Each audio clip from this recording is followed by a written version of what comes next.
Welcome back to this lecture on political parties. In the second section, we're going to talk about party systems. Party systems are a set of parties that are important at any given time. The United States right now has a two-party system, but we haven't always had the same two dominant parties. Party systems can change even if you have the two same parties. Now, we have had different parties. We're going to take a look at that here in just a moment. We've actually had 6 distinctive party systems in United States history. Americans have had a different attitude toward political parties over the last 200 years. At the very beginning of the founding of the country, parties were actually seen as a threat to democracy and the social order. They were actually referred to as factions, and kind of in a negative way. Many of the framers actually warned against partisan politics. Although in the end, they were allowed, and some of the framers actually argued for them. They said this is the way to have a good, competitive, open, democratic system.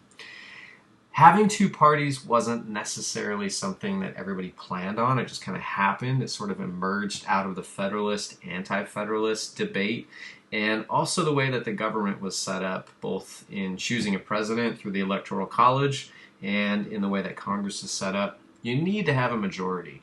So without a majority, nothing would get done. So having more than two parties really would cut down on the ability to have a majority. More votes would get siphoned off by having more than two parties.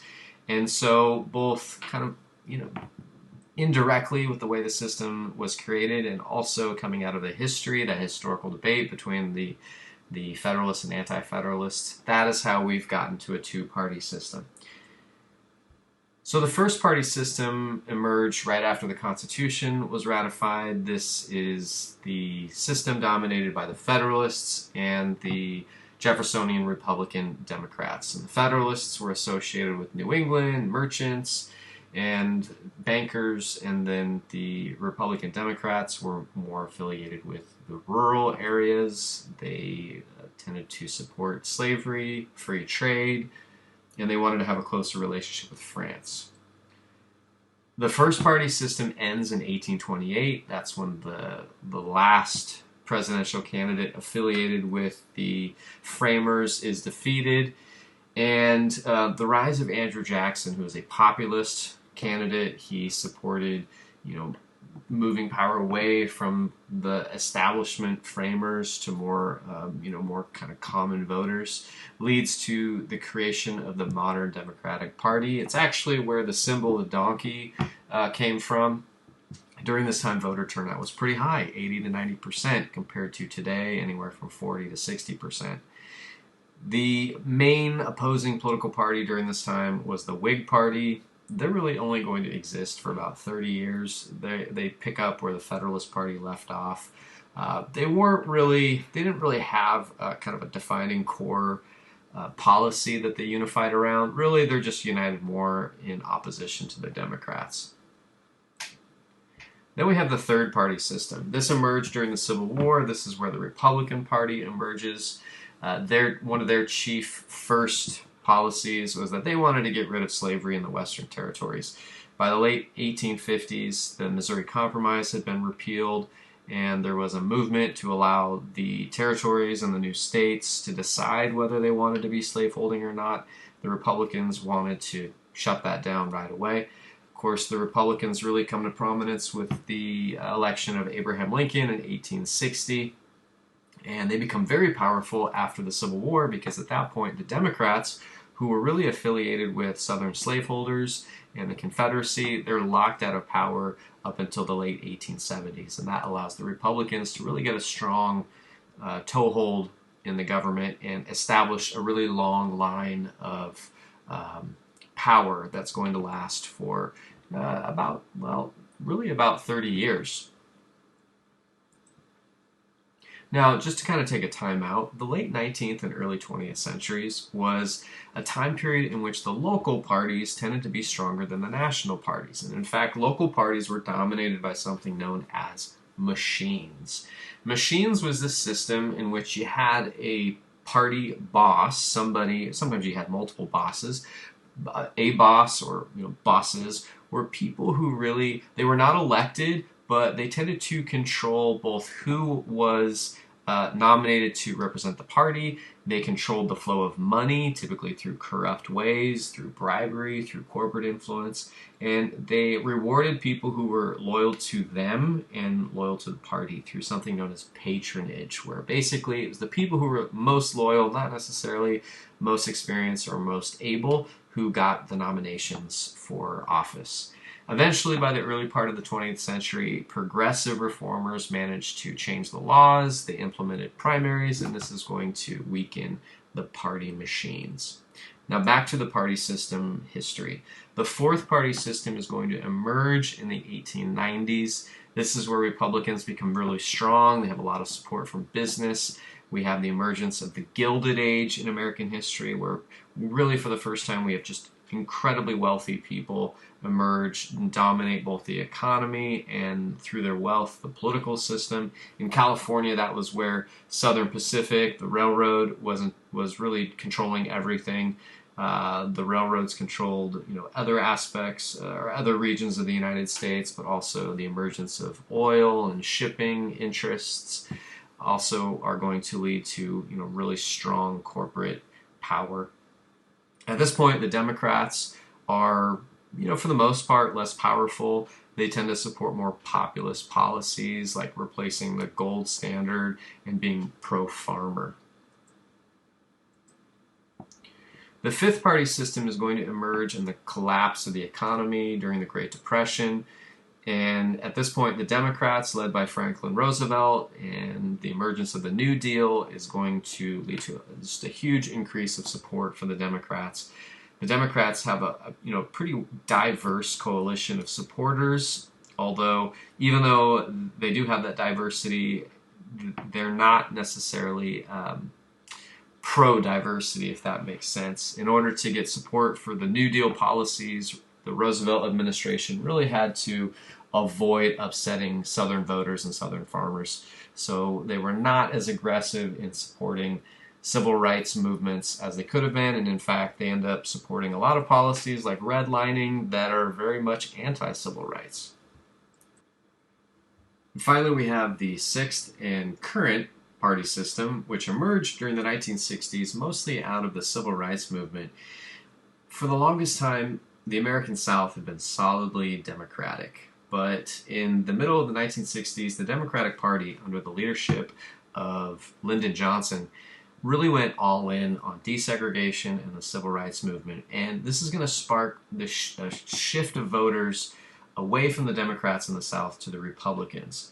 And this was helped in part by Richard Nixon's Southern strategy in 1968, which was kind of an interesting year because there's another candidate named George Wallace who really represented pro-segregationist interests, and he did siphon away a lot of votes from the Democrats and the Republicans. But after that, these disaffected Democratic Southerners really will increasingly align themselves with the Republicans, to the part where, today, now the South is kind of solidly Republican. Into the 1980s, Ronald Reagan kind of continues a push to bring in former Democrats by targeting religious conservatives and working class whites. In fact, a lot of these folks become known as Reagan Democrats. On the other side, Democrats really kind of consolidate their support of racial minorities and women and union workers and, kind of upper middle class professionals. This change in which you have the parties either change completely with the rise of a new party, or where existing parties change the coalitions that they're built upon, their focus, this is known as realignment, and it's a really important term to know. This is where the party system changes. This can occur when the issues that are separating the two parties really no longer become important. Obviously, in the 1860s, the main issue was slavery. Obviously, today that's no longer an issue, so that's not something the two parties would fight over. There are other issues that the parties would fight over. Economic issues, higher taxes, lower taxes. Political crisis in 2001 with the 9/11 attacks. A few years after that, there was the question over whether to invade Iraq. And that became an issue that divided the two parties. How to react to that? There can be dramatic shifts in which party governs. The Democrats and the Republicans have been the two major parties since the 1850s. But what would be, a new change is if we had a third party that emerged. Maybe if one party really became weak, it might collapse, kind of like how the Whig Party did in the 1850s, and we could have a new party emerge. Currently, there isn't any sign that that would happen anytime soon, but that would be one example of realignment. And then there can be dramatic shifts on the positions the parties themselves support. And of course, that's what happened in the 1960s. We do need to mention third parties. We have two major parties in our party system in the United States. There are other parties. They're pretty much, not very influential. For instance, there's the Libertarian Party and the Green Party. Really what they function as a way for people to lodge protest votes, where maybe voters don't see their major issues represented by the two major parties, and so they're going to instead vote for these other parties that maybe are focused on a single issue or a single topic. And what ends up happening, worst case scenario for the two major parties, these third parties siphon off enough votes that it really hurts one of the two parties. That kind of happened in 2000 in the election between Al Gore and George W. Bush, in Florida especially, where the third party candidate, Ralph Nader, got just enough votes that were siphoned away from Al Gore that it led to Al Gore losing Florida and thus the entire presidential election. One thing that could maybe give more power to the third parties was if our system moved to something known as ranked choice voting, where instead of just picking one candidate when you go into the ballot box, you'd have an option to pick your top choice, second choice, third choice. Other countries do have that, but with the way that our system is heavily tilted toward having a two-party system, I'm not sure it necessarily makes a whole lot of sense here in this country. Let's just focus on California here for a moment. Since 1998, voter registration among the two parties has kind of been flat, at least for the Democrats, and it's really decreased for the Republicans. And instead, a lot of people are moving toward being independent voters where they're not registered with either party. In fact, that's the second largest group of voters in California right now. Campaigns have become increasingly more expensive in California for a couple of different reasons. We really have weak political media here that doesn't do, it's not very effective in providing really in-depth, expansive coverage on California politics for a couple of different reasons. Political consultants are pretty prominent in California, and our political parties are actually fairly weak.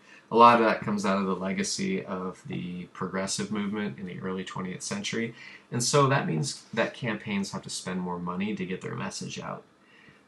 California's party system is heavily dominated by Democrats coming out of the Bay Area, LA, Napa, Sacramento, and Stockton.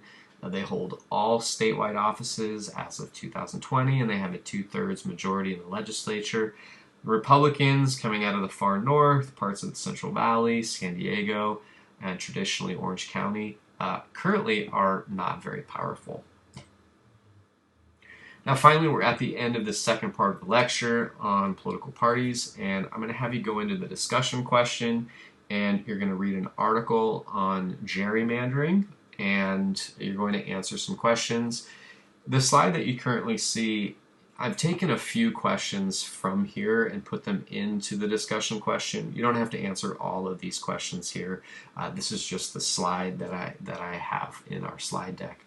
But you're going to go in and you're going to answer the questions that I've posted. Make sure to respond to other students as well, and make sure to consider this idea of racial gerrymandering versus political gerrymandering.